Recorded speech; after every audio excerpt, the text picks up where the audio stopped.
લડાઈની વાત ચાલતી હતી, પણ એક્ઝિટ પોલ શું કહી રહ્યા છે?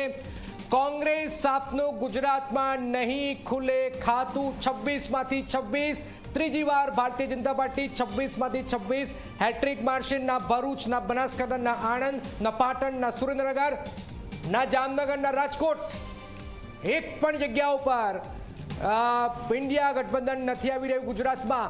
હિતેન્દ્રભાઈ, જે ચર્ચાઓ થઈ, બહુ બધું થયું કે ભાઈ બનાસકાંઠા ફાઇટ છે, પાટણ ફાઇટ છે, સુરેન્દ્રનગર ફાઇટ છે, બધી જ ફાઇટોની વચ્ચે એક પણ સીટ, જનકભાઈએ મને પહેલા દિવસે કીધું હતું કે એક સીટ જે છે એ રહી ગઈ છે, પણ એક્ઝિટ પોલમાં તમારા રાહતના આંકડા છે.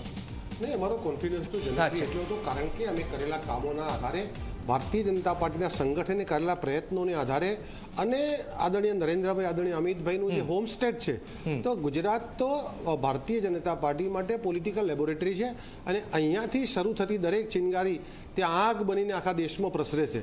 એટલે ભારતીય જનતા પાર્ટી ગુજરાત માટે ક્યાંય પણ કોઈને સંસદ નતો, બનાસકાંઠા સિવાય કે મીડિયા જગતમાં હતો એ, બાકી ક્યાંય પણ ચર્ચા કરવાની છે. બનાસકાંઠા, આણંદ, પાટણ, સુરેન્દ્રનગર, આ જે 4-5 સીટો જે છે એમાં તમને અંદર ખાને ટફ ફાઇટ લાગતી હતી?